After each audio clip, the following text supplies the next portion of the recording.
When Nissan first introduced the R35 GT-R back in 2008, it was a performance bargain with a starting price of just $69,850. Fast forward to 2017, and you can't buy a GT-R for less than $100,000. The GT-R is meant to be the affordable world beater for people who don't want a Ferrari or a Porsche.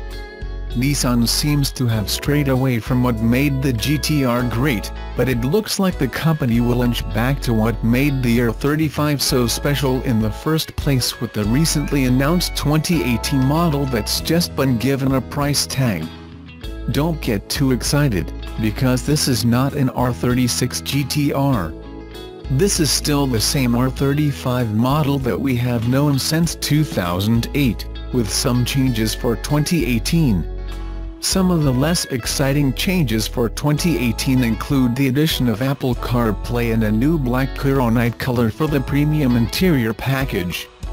The 2018 GT-R will be available in 4 trim levels, with a new Pure model acting as the most affordable car. The GT-R Pure will start at $99,990, making it the first GT-R in a few years to have a sub-$100,000 price tag. Stepping up to the premium trim costs $110,490, and adds an 11-speaker Bose audio system, active noise cancellation and active sound enhancement, as well as a titanium exhaust system. The last of the normal GT-R trims is the Track Edition, which starts at $128,490 and comes with elements from the flagship Nismo model. All 3 of these GT-R models will receive a 20 horsepower bump over 2017 models, for a total of 565 horsepower. The GT-R Nismo will be a limited production car with a starting price at $175,490. In addition to various handling and aerodynamic upgrades, the GT-R Nismo also receives a power boost up to 600 horsepower. We were happy to see that Nissan has finally lowered the price of the GT-R back into the 5-figure range, but all models carry a destination and handling fee of $1,695, thus eliminating the sub-$100,000 base price. The 2018 Nissan GT-R is not significantly different than the 2017 model that it replaces, but we commend Nissan for making subtle tweaks that still keep the GT-R relevant. Nissan's other sports car, the 370Z, has also been on the market since 2008, but is completely outclassed by newer competitors. Hopefully a new GT-R is on its way, but until then we'll have to live with the R35. When the Nissan GT-R first launched in 2008, it was a certain bargain, offering supercar performance for just $69,850. It's much more expensive now, but for the first time in a while, its starting price is back in the 5-figure range. The 2018 Nissan GT-R will start at $99,990 in its base Pure trim, so it only barely qualifies as a 5-figure supercar. Once you add taxes, fees and the $1,695 destination charge into the mix, it's still a little cheaper than before, but it's back over $100,000. Its 3.8-liter, twin-turbocharged V6 puts out 565 horsepower and 467 pound-feet of torque. If you want a few more creature comforts, you'll want the $110,490 GT-R Premium, which adds an 11-speaker Bose sound system, a titanium exhaust and active noise cancellation. Track racks will probably opt for the $128,490 GT-R Track Edition, which offers a sharper edge on the racetrack. At the tippy top of the GT-R range is the GT-R Nismo, which is loaded with all manner of technology aimed at slicing lap times as much as possible, whether it's in the aerodynamics, suspension or powertrain. Only available in limited quantities, the GT-R Nismo is priced like a proper supercar at $175,490. WRX STI is the iconic Subaru model. The modern incarnation of yesteryear's Impreza, conjuring images of special stage success and rallying legends pushing to the limit.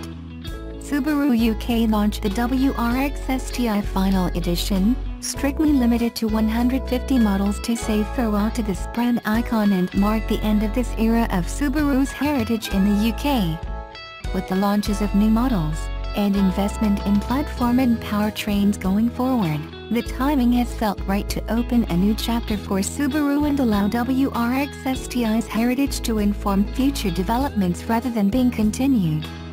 The final edition has a series of upgrades across key areas of the car, making this the most capable WRX STI sold in the UK and fitting tribute to its legacy. Driving performance has been improved by changing from mechanical and electronic to electronic control of the multi-mode driver's control center differential, DCCD, which provides optimum cornering ability. The wheel size has been increased to 19 inches to house new larger Brembo brakes with yellow-painted calipers, which improve fade resistance and brake performance and a consistent pedal feel when driving on the limit. The front bumper has been redesigned to look more purposeful with the lower grille blacked out with a geometric textured panel, and has a larger opening to enhance cooling performance. The hexagonal grille has been sharpened and defined and a black surround has been added. The Subaru wing design, which flows through to the C-shaped headlights, has been incorporated, hinting at the boxer engine under the bonnet. A final edition badge is positioned on the door. Inside, high-gloss black inserts are added to the instrument panel, gear sticks around, door panels and steering wheel with red stitching and red seat belts fitted to tie the scheme together. The front seats are now heated, and a larger 15 cm multi-function display has been added to the top of the dash. The instrument panel design has also been updated. The infotainment system now includes DAB radio and a reversing camera is included to make parking easier. WRX STI is also fitted with bifunctional projector LED lights, with a single bulb enabling high beam assist to switch between high and low beam automatically. High beam assist operates via a single lens camera, which is installed in the front windscreen and detects when an onward car is approaching. The lights are also steering responsive, turning to the left or right depending on the driver's steering input, and illuminates more of the corner. Both technologies enhance visibility at night, allowing a clear view of the corners ahead. When Subaru UK announced it would stop selling the WRX STI rally-bred performance machine, it shocked performance fans. Could this be the end of the iconic WRX STI around the globe? If you want to see what's going on in the automotive world, keep your eyes on Europe. The EU is the driving force to kill internal combustion engine, ICE, vehicles. Is this the end of the WRX STI? There have been many articles written about the end of gas and diesel-powered cars. CNN Money reports, the UK, France, Norway and India all want to completely ban gas and diesel cars in favor of cleaner EV vehicles. The NY Times says the UK will ban sales of new gasoline and diesel cars starting in 2040 as part of a bid to clean up the country's air. Norway has a target of 2025 to go completely all-electric, and India says every vehicle sold in the country should be powered by electricity by 2030. According to the International Energy Agency, IEA, at least 10 other countries have EV sales targets in place. The IEA says Austria, China, Denmark, Germany, Ireland, Japan, the Netherlands, Portugal, South Korea and Spain have set official targets for electric car sales. What's the future for WRX STI? So what does this all mean for the WRX STI in the US? The US doesn't have a federal policy now, but at least 8 states, with California leading the way, have set goals for all-electric car sales.